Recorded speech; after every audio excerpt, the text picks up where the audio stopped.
अस्सलाम वालेकुम स्टूडेंट्स, मैं हूं फरहान यूसुफ और आप तमाम स्टूडेंट्स को वेलकम करता हूं आज की क्लास के अंदर। उम्मीद रखता हूं कि आप तमाम स्टूडेंट्स बिल्कुल ठीक होंगे, खैरियत से होंगे और आप सब स्टूडेंट्स जो हैं आज के दिन आपको मतलब कुछ दिन ये मिले हुए हैं आप लोगों को, क्योंकि स्कूल अभी तक ओपन नहीं हुए हैं। आप लोग सुबह के टाइम में बिल्कुल फ्री होते हैं और शाम के टाइम बस आपको थोड़ी देर पढ़ना होता है कैंपस के ऊपर, सो इनको बहुत इंजॉय कर रहे होंगे। मैंने आपको पहले भी ये बात कही थी कि ये दिन जो आप लोगों को मिले हुए हैं बहुत गोल्डन आपके पास अपने अपॉर्चुनिटी है, वाइटल अपॉर्चुनिटी है कि आप इनका इस्तेमाल करें। क्योंकि देखें, आप लोगों ने 9th के पेपर्स दिए थे लेकिन वो बाद में कैंसिल हो गए।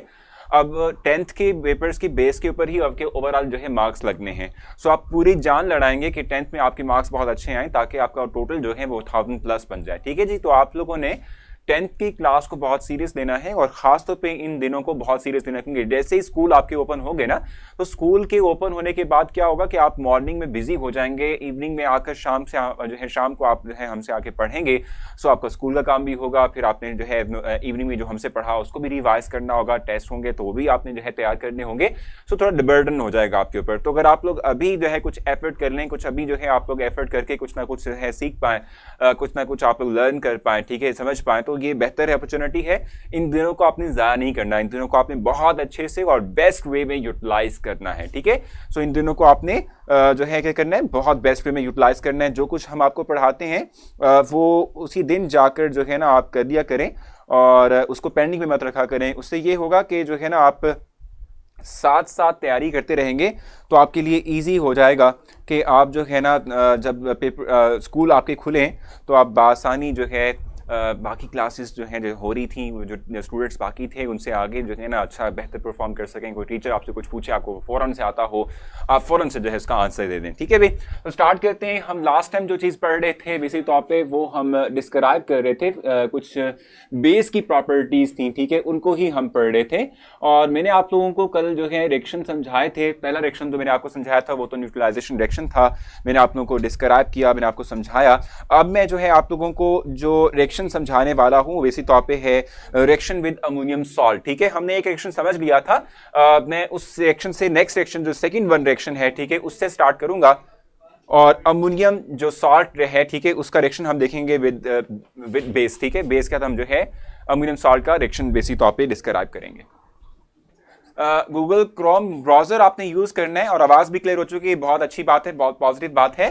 मैं आप लोगों को एक रिएक्शन समझा रहा था जो कि रिएक्शन था between simple salt, ammonium salt, ठीक है, एंड बेस। ठीक है, मैंने आपसे कहा था कि जब भी आप किसी एक एसिड की बात करते हो, किसी एक बेस की बात करते हो, इवन कि आप किसी सॉल्ट की बात करते हो, जब भी आप उसको एक्वस सॉल्यूशन यानी पानी के अंदर, वाटर के अंदर डिसॉल्व करते हो तो वो आयनाइज होता है, आयन में कन्वर्ट होता है। ठीक है जी, सो अमोनियम सॉल्ट भी आयनाइज होगा, बेस भी आयनाइज होता है और इवन आपने देखा था एसिड भी जो है वाटर के अंदर आयनाइज होता है, आयन में कन्वर्ट होता है। मैं आप लोगों को ये चीज समझा रहा था कि चार्जेस का कैसे पता चलेगा आप लोगों को कि किस एक आयन के ऊपर कितना चार्ज आना है, ये कैसे अंदाजा होगा। आप लोगों ने जब 9th केमिस्ट्री पढ़ी थी तो उसमें चैप्टर 1 के अंदर आपने पढ़ा था how to write a chemical formula. ठीक है, उसमें आपने ये बात पढ़ी थी कि किस तरीके से हम केमिकल फार्मूला राइट करते हैं, यानी किस तरीके से हम चार्जेस डिसाइड करते हैं किसी आयन पे चार्ज क्या आएगा। अब -2 चार्ज इस पे मैंने क्यों लिखा, ये वैसे टॉपिक क्रॉस, हम जानते हैं कि ये क्रॉस होता है, ठीक है, क्रॉस चार्जेस जो है मल्टीप्लिकेशन होती है जिसके थ्रू हम एक जो है केमिकल फार्मूला राइट कर रहे होते हैं। ये जो बेस में 2 लिखा हुआ है ये चला जाएगा इसकी पावर, ठीक है, और ये जस्ट 1 है, सो ये +1 ही इस पे आएगा। ठीक हो गया, क्लियर है सब। अगर आप जो है थोड़ा सा इस तरह कर लें कि अपने पेज को रिफ्रेश कर लें तो मेरे ख्याल से क्लैरिटी मिल जाएगी आपको। इस तरीके से कैल्शियम हाइड्रोक्साइड पे भी आप नहीं करना है, ये जो 2 है ये इसकी पावर चली जाएगी और यहाँ पे जस्ट 1 है तो ये 1 जो है इसकी हाइड्रोक्सल जो आयन है, ठीक है, इस पे इसकी पावर जाएगा।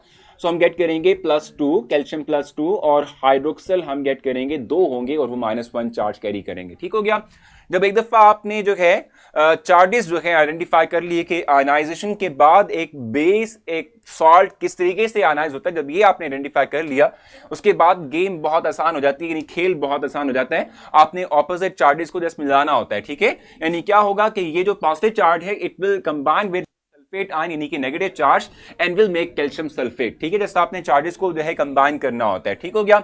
और इस तरीके से क्या होगा, ये जो अमोनियम आयन बना NH4+ बना, ये क्या करता है, ये अपना एक्स्ट्रा जो H+ आयन इसने कंटेन किया हुआ है ये लूज कर देगा। ठीक है, और लूज करने के बाद 2 H+ आयन डेवलप करेगा और 2 अमोनिया गैस के मॉलिक्यूल डेवलप होंगे। अमोनिया इटसेल्फ क्या हो जाएगा जी, ये सिस्टम से एवेपोरेट कर जाएगा, निकल जाएगा। ठीक है, ये H+ आयंस इन हाइड्रोक्सिल्स के साथ कंबाइन होते हुए वाटर की फॉर्मेशन करेंगे और वाटर भी क्या कर जाएगा, एवेपोरेट कर जाएगा, सिस्टम से निकल जाएगा। सो ये हमारे पास केमिकल रिएक्शन था। इस सवाल से आपने मुझसे कुछ पूछना, आप मुझसे पूछेंगे। अगर क्लियर है तो आप क्लियर मेंशन करें ताकि मुझे आइडिया हो जाए आपको समझ आ चुकी है। हम नेक्स्ट की तरफ मूव कर जाएंगे। जल्दी से आपने बताना है कि यहां तक आपको कोई कंफ्यूजन है तो आप मुझसे शेयर करें ताकि मैं आपको वो समझा सकूं, आपको मैं वो बता सकूं। 2 कैसे आएगा OH के साथ, देखो 2H इसके 2 जो है वो OH के साथ इसलिए आएगा, देखो हमने ना के बाहर 2 मेंशन किया हुआ है, ये 2 रिफ्लेक्ट करता है कि 2 हाइड्रोक्सिल आयन बनेंगे। ठीक है, last step not clear. So last step पे आपने सिर्फ ऑपोजिट चार्जेस को कंबाइन किया था। ये जो हमारे पास सल्फेट आयन डेवलप हुआ था इसको आपने कैल्शियम के साथ कंबाइन करते हुए कैल्शियम जो है सल्फेट बना दिया था। ये जो अमोनियम आयन बना था इसको हमने कहा था कि फर्दर डिके करेगा और अमोनिया गैस बनेगी, H+ आयन डेवलप होगा। ये H+ आयन हाइड्रोक्सिल से कंबाइन होते हुए वाटर की फॉर्मेशन करता है। ठीक है जी, कोई और क्वेश्चन आप लोगों का है? सर प्लीज अमोनियम सल्फेट का स्ट्रक्चर फार्मूला शाहवेज कह रहे हैं, इनको स्ट्रक्चरल फार्मूला जरूर पता होना, मतलब ये कोशिश करते हैं कि इनको स्ट्रक्चरल फार्मूलाज का जो है इल्म हो। सो अमोनियम सल्फेट के बारे में कहने हैं कि इनका स्ट्रक्चरल फार्मूला पता होना चाहिए आपको। सो ये लिख देते हैं हम यहाँ पर, oxygen double bond oxygen, oxygen NH4।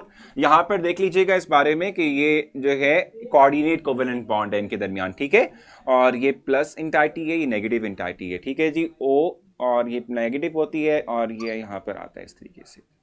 ठीक है क्या? सो ये हमारे पास अमोनियम सल्फेट का स्ट्रक्चर है, अमोनियम सल्फेट का स्ट्रक्चर।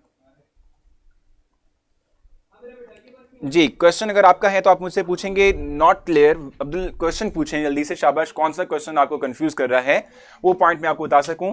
और जो है फिर एक दफा लास्ट रिपीट कर लेते हैं क्योंकि जो है अब कहा जा रहा है कि अगेन एक दफा समझा दें। सो लास्ट टाइम हम एक दफा फिर से इसको रिपीट कर लेते हैं। अमोनियम सल्फेट एक सॉल्ट है, जब इसको पानी में डालते हैं तो ये आयनाइज करता है अपने आप को अमोनियम आयन के अंदर और सल्फेट आयन के अंदर। ठीक है, अमोनियम आयन और सल्फेट आयन के अंदर अपने आप को क्या करता है, मतलब आयनाइज कर लेता है। इस तरीके से कैल्शियम हाइड्रोक्साइड है, ये भी क्या करेगा अपने आप को, ये आयनाइज करेगा in the form of Ca+2 और OH -2। सर सेकंड लाइन के अंदर NH4, यहां पर एक चीज रह गई। सेकंड लाइन के अंदर NH4 लिखा हुआ है ना, और नीचे NH3, एग्जैक्टली बिल्कुल वही लिखा हुआ है। ठीक है, सो मैं आपसे कहता था कि अमोनियम सल्फेट आयन अपने आप को आयनाइज करेगा NH4+ के अंदर और SO4 -2 के अंदर। ठीक है, अब नेक्स्ट हमने कहा कि कैल्शियम हाइड्रोक्साइड भी अपने आप को आयनाइज करता है in the form of Ca+2 और OH-। ठीक है, 2 बनते हैं, क्यों? क्योंकि यहाँ 2 लगा हुआ है। ठीक हो गया। फिर मैंने आपसे कहा था कि जस्ट ऑपोजिट चार्जेस ने कंबाइन करना है अपने आप को। सल्फेट आयन कैल्शियम आयन से कंबाइन होगा, कैल्शियम सल्फेट बना देगा। ठीक है, इस तरीके से जो हमारे पास अमोनियम ये अपने आप को फर्दर जो है डिकम्पोज करेगा। इसके पास H+ आयन एक्स्ट्रा होता है जिसकी वजह से इसके ऊपर पॉजिटिव चार्ज होता है। सो ये अपने आप को डिकम्पोज करते हुए अमोनिया गैस बना देगा और H+ आयन डेवलप होगा। ये H+ आयन इन हाइड्रोक्सिल के साथ कंबाइन होते हुए वाटर की फॉर्मेशन करेगा। अब मुझे लगता है कि आप लोगों को समझ आ चुका होगा। अब हम नेक्स्ट मूव करेंगे और नेक्स्ट जो है मैं आप लोगों को कुछ नई चीज समझाऊंगा। जी, आपका लेक्चर नहीं चल रहा, आप इसको जो है मैंने आपसे कहा था कि एक तो पेज रिफ्रेश भी करके देख लीजिएगा, दूसरा आपने करना ये है कि आप गूगल क्रोम का इस्तेमाल करेंगे ना। ठीक है, उससे आपको जो है विजिबल हो जाएगा लेक्चर। ठीक है, अच्छा, उसके बाद फिर नेक्स्ट हमारे पास जो चीज़ हमने इस पर डिस्क्राइब करनी है वो बेसिक तौर पे हमारे पास क्या है, प्रेसिपिटेशन ऑफ हाइड्रो ऑक्साइड। ठीक है, नेक्स्ट सेक्शन हमारे पास है प्रेसिपिटेशन ऑफ हाइड्रो ऑक्साइड, ये मैं आप लोगों को डिस्क्राइब करूंगा।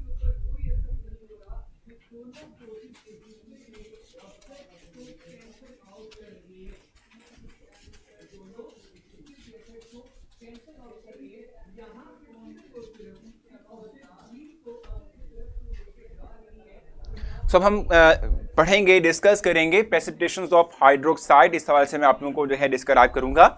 हम बेसिक तौर पे यहाँ पर जो रिएक्शन देखेंगे वो बेस का रिएक्शन होगा विद सॉल्ट। ठीक है, और सॉल्ट जैसे भी आपने देखा भी कि सॉल्ट अमोनियम जो सल्फेट था उसमें हमने रिएक्शन करवाया विद बेस कैल्शियम हाइड्रोक्साइड, और इनके आपस में रिएक्ट करने से क्या हुआ था, जस्ट आयंस एक्सचेंज किए थे और आयंस के एक्सचेंज होने से फाइनल प्रोडक्ट कुछ नए बने थे। ठीक है, सो वही चीज हमने इस वक्त देखनी है कि किस तरीके से एक बेस सॉल्ट से रिएक्ट करने के बाद सॉल्ट के अंदर जो मौजूद मेटालिक मेटल होता है उसको रिप्लेस करता है और एक नया कंपाउंड डेवलप करता है, ये हमने देखना है।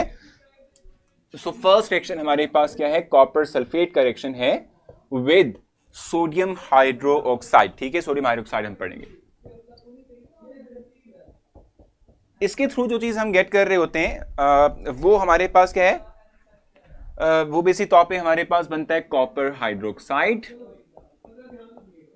और साथ में बनता है हमारे पास सोडियम सल्फेट, एक नया सॉल्ट बन जाता है।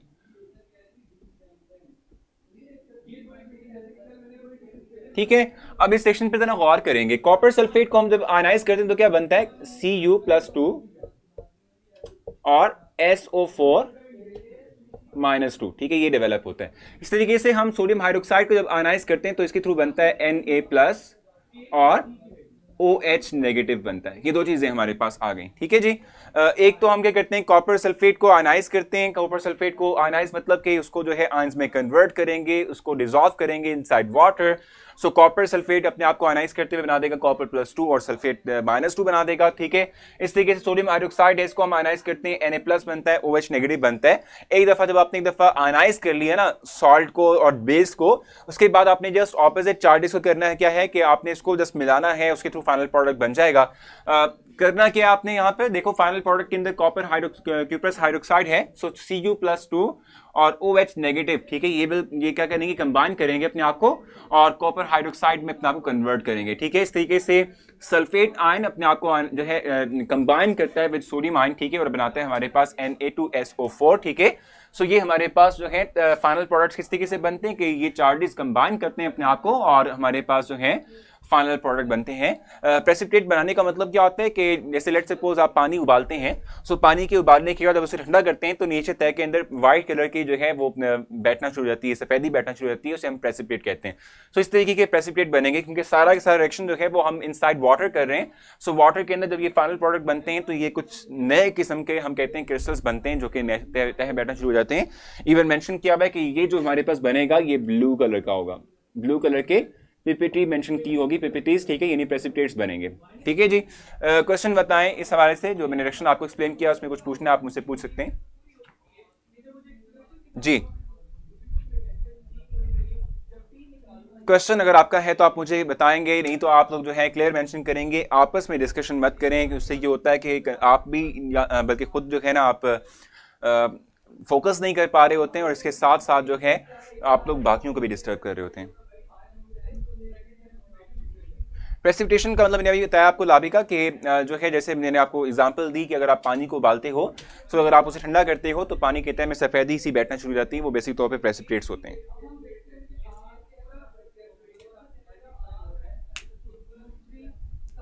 Again last line. ठीक है जी, देखो मैंने आपसे कहा जब आपने एक दफा आयनाइज कर लिया ना तो आयनाइज के बाद आपने जस्ट ऑपोजिट चार्जेस को मिलाना होता है, फाइनल प्रोडक्ट बनाना होता है। ठीक है, अब देखो कॉपर जो है इसको आप रिएक्ट करवाओगे विद हाइड्रोक्साइड बना देगा, आपके पास क्यूप्रस हाइड्रोक्साइड बन जाएगा। सल्फेट आयन सोडियम से रिएक्ट करेगा और बना देगा सोडियम सल्फेट।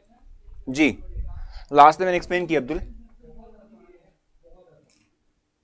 ठीक है जनाब, सो नेक्स्ट सेक्शन की तरफ मूव करते हैं और नेक्स्ट सेक्शन देखते हैं कि उसमें क्या हो रहा है।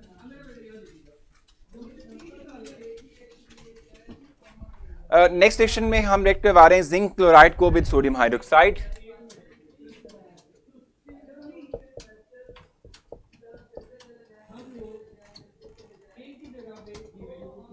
सोडियम हाइड्रोक्साइड से जिंक क्लोराइड को रिएक्ट करवा रहे हैं और इसके थ्रू हमारे पास जो चीज बन रही है ये बेसिक तौर पे जिंक हाइड्रोक्साइड है और साथ में हमारे पास जो है सोडियम क्लोराइड की फॉर्मेशन हो रही है NaCl। अब इसको जरा देख लेते हैं कि ये किस तरीके से हो रहा है। ठीक है, इस सेक्शन को जरा समझ लेते हैं इस तरीके से। सेक्शन को हम देख रहे हैं, जिंक क्लोराइड जो है ये एक सॉल्ट है, आप इसको पानी में डालते हो, डिसॉल्व करते हो, सो उसके थ्रू जो है हम कहते हैं कि ये आनाइज होता है, अपने आप को आनाइज करता है और ये आनाइज करता है in the form of Zn+2 और साथ में हमारे पास 2 क्लोराइड आयंस की डेवलपमेंट होती है। ठीक है।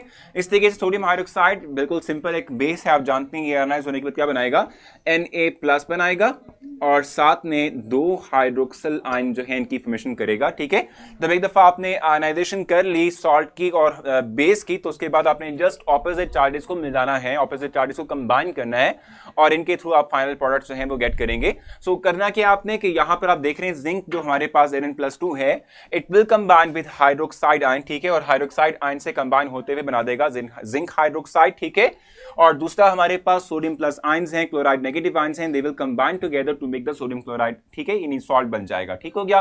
सो ये हमारे पास है जो मेजर हमारा प्रोडक्ट है, ये बेसिक तौर पे ये है व्हाइट प्रेसिपिटेट बनेगा, यानी कि व्हाइट कलर के जो है ये पीपीटीज बनाएगा, यानी प्रेसिपिटेट्स बनाएगा। ठीक है, जो इनसॉल्युबल है इनसाइड लिक्विड यानी वाटर, और ये डिसॉल्व होने की वजह नीचे बैठना शुरू हो जाएंगी। इसमें से कुछ पूछना आप मुझसे पूछ सकते हैं।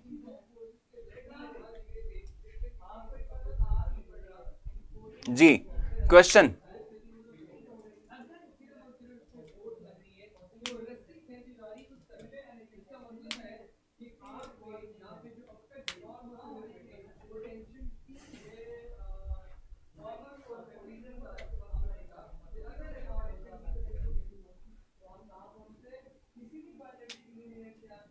क्वेश्चन पूछें आवाज जल्दी से, अगर क्वेश्चन है तो।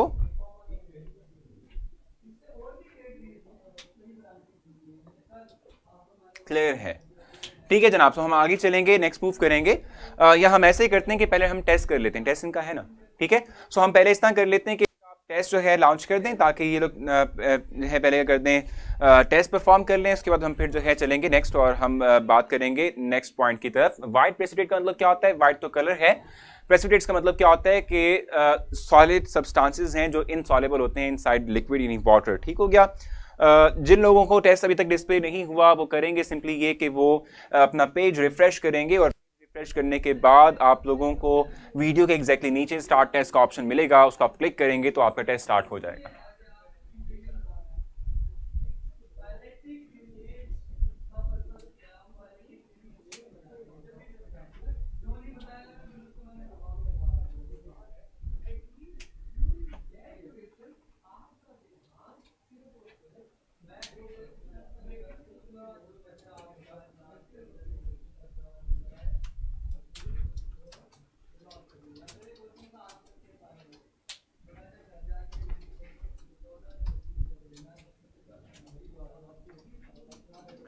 जी, आपका टाइम ऑलमोस्ट 2 मिनट्स रहते हैं, अभी आपने जल्दी से इसको अटेम्प्ट करना है ताकि जो है आप लोगों का रिजल्ट ऑटोमेटिकली डिस्प्ले हो सके, और फिर उसके बाद हम जो है नेक्स्ट मूव करेंगे आगे।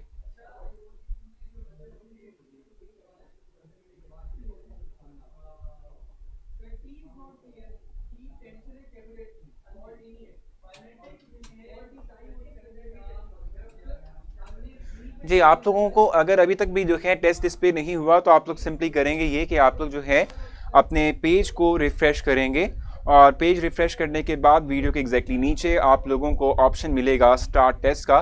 सो वहाँ से आप लोग टेस्ट स्टार्ट करेंगे।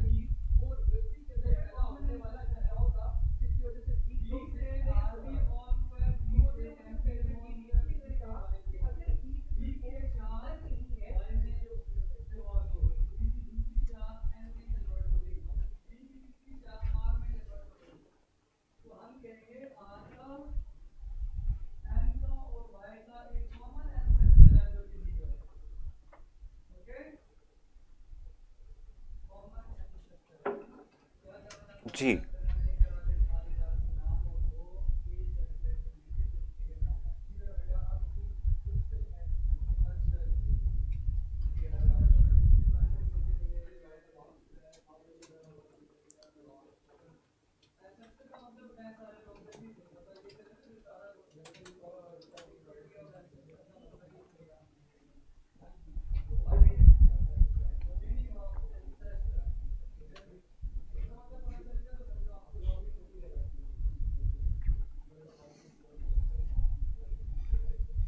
एग्जैक्टली ब्लू कलर के होंगे। इंग्लिश की बुक क्यों ओपन नहीं होती, देख लेते हैं इसको भी, आप ओपन करके देखें, हो जाएगी। जी, आप लोगों के टेस्ट का रिजल्ट डिस्प्ले होना शुरू हो चुका है और इस वक्त 5 आउट ऑफ 5 स्टूडेंट्स ले हुए हैं, मतलब यहाँ मौजूद हैं कुछ स्टूडेंट्स जिन्होंने 5 आउट ऑफ 5 मार्क्स लिए हुए। क्वेश्चंस जो थे वो रिलेटेड थे जो हमने चैप्टर के अर्ली जो है बहुत से कॉन्सेप्ट पढ़े हुए हैं, सो उनके हवाले से थे। मैं एक्सपेक्ट यही कर रहा था कि आप लोग सबके जो है 5 आउट ऑफ 5 मार्क्स आएंगे और ऐसा ही हुआ कि काफ़ी लोग हैं जिनके 5 आउट ऑफ 5 मार्क्स हैं। सो बहुत अच्छी बात है, आप लोग मेहनत करते हैं और अल्टीमेटली जो है उसका आपको रिवॉर्ड इस तरह से मिलता है कि आप लोगों के मार्क्स फुल आते हैं और ये इस बात की रिफ्लेक्शन है कि आप लोग समहाउ खुद भी मेहनत कर रहे हैं, यानी खुद भी पढ़ रहे हैं और ये अच्छी बात है कि आप लोग पढ़ते हैं खुद से। ठीक है भाई, अच्छा तो अब नेक्स्ट मूव करेंगे आगे और कुछ नई चीज़ जो है अब हम डिस्क्राइब करेंगे। अच्छा, नेक्स्ट सेक्शन की हम बात करते हैं। नेक्स्ट सेक्शन में हमारे पास क्या कुछ है उसको हम डिस्क्राइब करते हैं। नेक्स्ट हमारे पास है आयरन क्लोराइड और सोडियम हाइड्रोक्साइड का रिएक्शन है। ठीक है, आयरन क्लोराइड और सोडियम हाइड्रोक्साइड का रिएक्शन।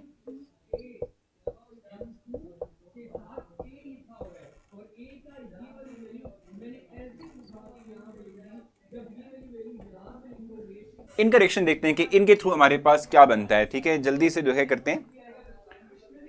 इसमें हमारे पास जो चीज़ बन रही है ये वैसे तौर पे फेरस ऑक्साइड यानी फेरिक हाइड्रोक्साइड होता है, FeOH।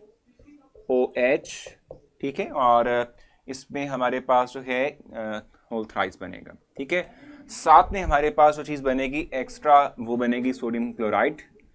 3 है सोडियम क्लोराइड, सो 3 बनेंगे। ठीक है भाई, अब ये रिएक्शन किस तरीके से हो रहा है जरा हम समझ लेते हैं और फिर हम चलेंगे आगे, नेक्स्ट मूव करेंगे। अगर आप जो है आयरन क्लोराइड को जो है क्या करते हो, आयनाइज करते हो, अपने इसको जो है आयंस में कन्वर्ट करते हो, तो इससे जो बनेगा आपके पास वो बनेगा +3 और साथ में 3 क्लोराइड आयंस जो है इनकी फॉर्मेशन होगी। इस तरीके से सोडियम हाइड्रोक्साइड को आप आयनाइज करते हो तो इनके थ्रू हमारे पास 3Na+ बनेंगे और 3 जो है हमारे पास हाइड्रोक्साइड आयंस जो है इनकी फॉर्मेशन होगी। जैसे कि आपने पहले भी देखा कि जब आप जो है सिंपली करते ये हैं कि आयनाइज कर लेते हैं अपने सॉल्ट या बेस को जो आप रिएक्ट करवा रहे हो, तो उसके बाद फिर चीज़ें बहुत आसान हो जाती हैं। आपने जस्ट ऑपोजिट चार्जेस को मिलाना होता है। ठीक है, सो होगा ये कि Fe+ जो है हमारे पास ये कंबाइन करेगा विद हाइड्रोक्साइड आयंस। ठीक है, और इनके थ्रू हमारे पास फाइनल प्रोडक्ट बनता है वो बेसिक तौर पे क्या है कि FeOH होल थ्राइस। ठीक है, यानी ये हमारे पास +3 चार्ज जो है ये क्या करेगा, ये अपने आप को इधर ले जाएगा। ठीक है, आपको मैंने बताया था ना जिस तरीके से आपने पढ़ा B9 के अंदर ये कैसे केमिकल फॉर्म राइट करते हैं। इस तरीके से chloride ions in sodium plus ion से कंबाइन करते हुए सोडियम क्लोराइड आयन बनेंगे और यहाँ पर जो फाइनल प्रोडक्ट बन रहा है, ठीक है, ये ब्राउन प्रेसिपिटेट बनाता है। इसका कलर जो है वो ब्राउन कलर का होगा, ब्राउन प्रेसिपिटेट्स। ठीक है जी, सो ये हमारे पास क्या है, फाइनल प्रोडक्ट है जो कि हम डेवलप करते हैं। इस तक आपने मुझसे कुछ पूछना, आप मुझसे पूछ सकते हैं।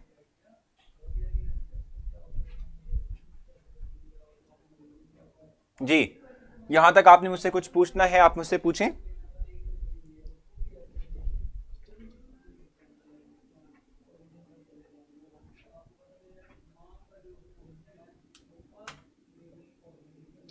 ठीक है भाई, जल्दी से क्वेश्चन पूछेंगे, अगर क्वेश्चन नहीं तो क्लियर मेंशन करेंगे।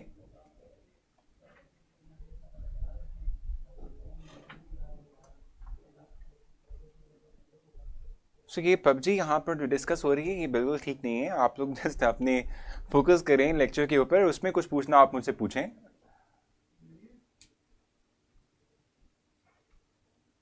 जी,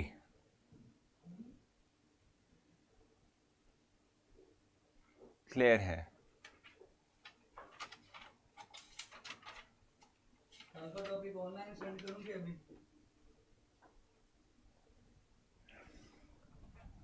प्रेसिपिटेट्स मींस क्या होता है, जैसे कि यानी हमारे पास एक सॉलिड सब्सटेंस हो जो कि इनसॉल्युबल इनसाइड वाटर हो तो वो बैठ जाता है तह में, नीचे बैठना शुरू हो जाता है। ठीक है जी, प्रेसिपिटेट आउट मतलब होता है इस तरीके से। ठीक है जी, ठीक है,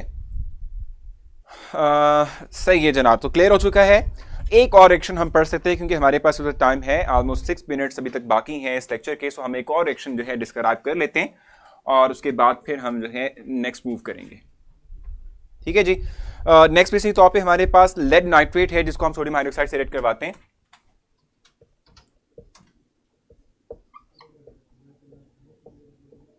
लेड नाइट्रेट को हम रिएक्ट करवाते हैं विद सोडियम हाइड्रोक्साइड। ठीक है, और इनके थ्रू हमारे पास जो चीज बनती है वो बेसिक तौर पे क्या है ये देख लेते हैं। लेड हाइड्रोक्साइड बनेगी, लेड नाइट्रेट को रेड करवाने से लेड हाइड्रोक्साइड बनेगा, +2 चार्ज इस पे आएगा, अभी हम देख लेते हैं ना इस पे, ठीक है। और साथ में हमारे पास क्या बनना है यहाँ पर, सोडियम नाइट्रेट बनेगा। तो इसको देख लेते हैं किस तरीके से बन रही है, 2 बनेंगे, ठीक है। अब इसको देखते हैं किस तरीके से बन रहा है। सबसे पहले तो आप इसको आयनाइज करते हैं, आयनाइज करेंगे तो बनेगा Pb+2 और साथ में एन नाइट्रेट आयन बनता है -1 के साथ, यानी चार्ज -1 होगा इसके ऊपर, ठीक है। इस तरीके से सोडियम हाइड्रोक्साइड को आप जब आयनाइज करते हो तो ये बनाएगा आपके लिए +1, ठीक है। और साथ में हाइड्रोक्साइड आयन्स जो हैं इनकी डेवलपमेंट होगी। अब जस्ट आपने करना ये है कि आपने इन आयन्स को जोड़ना है एक दूसरे के साथ और इनके थ्रू फाइनल प्रोडक्ट जो है वो बनाना है, ठीक है। इनकी वैलेंसी को याद करने की जरूरत नहीं है दानिया। देखो हम जब इनको आयनाइज करते हैं तो आपकी बुक में आयनाइजेशन नहीं लिखी हुई, ठीक है। आपकी बुक में डायरेक्टली जो है रिएक्शन मेंशन किया हुआ है। जस्ट मैं आप लोगों को थोड़ा समझाने के लिए, चीज को एलेबोरेट करने के लिए कि आप लोगों को थोड़ी समझ आ जाए कि किस तरीके से रिएक्शन हो रहा है, इस चीज को एक्सप्लेन करने के लिए सिर्फ मैं ये आयनाइजेशन करता हूं। लेड आयन बनेगा, नाइट्रेट आयन बनेगा। अब ये जो Pb+2 है ये कंबाइन होगा विद हाइड्रोक्साइड आयन, ठीक है। ये 2 बनते हैं यहाँ पर। सो हाइड्रोक्साइड आयन से कंबाइन होते बना देगा लेड हाइड्रोक्साइड, ठीक है। और ये नाइट्रेट आयन इन सोडियम आयन से रिएक्ट करने के बाद बना देंगे सोडियम नाइट्रेट, ठीक है। सो ये बेसिक तौर पे हमारे पास रिएक्शन था और फाइनल जो प्रोडक्ट बन रहा है, जो हम लेड हाइड्रोक्साइड की बात कर रहे हैं, ये बेसिक तौर पे व्हाइट प्रेसिपिटेट होते हैं, ठीक है जनाब। सो इस तरीके से ये जो है ओवरऑल चार्ट इसकी डेवलपमेंट होती है। प्रेसिपिटेट कौन से कलर का होता है ये तो एक्सपेरिमेंटली पता चलेगा ना, आप इस तरीके से तो नहीं बता सकते रिएक्शन के थ्रू के किस तरीके से जो है कोई एक चार्ज, मतलब कोई एक जो है प्रेसिपिटेट किस कलर का होगा। So white precipitate means white colour की जो है इनसॉल्युबल सब्सटेंसेस बैठना शुरू हो जाएंगे, तय के अंदर वाटर के अंदर बैठना शुरू हो जाएंगे, ठीक है जनाब। सब अब जो है आपसे कल मुलाकात होगी और अटेंड नहीं कर पाया और समझ भी नहीं आई तो आपने करना सिर्फ ये फरहान कि आपने रिकॉर्डेड फॉर्म में लेक्चर सुन लेना है ताकि आपको समझ आ जाए। कल मुलाकात होती है, अपना ख्याल रखें, दुआ में आपने याद रखना है। सेम टाइम के ऊपर मुलाकात होगी कुछ नए टॉपिक के साथ और कुछ नए MCQs के साथ। रिव्यू जरूर देना है लेक्चर के हवाले से, रेट भी जरूर करना है। कल मिलते हैं, अल्लाह हाफिज।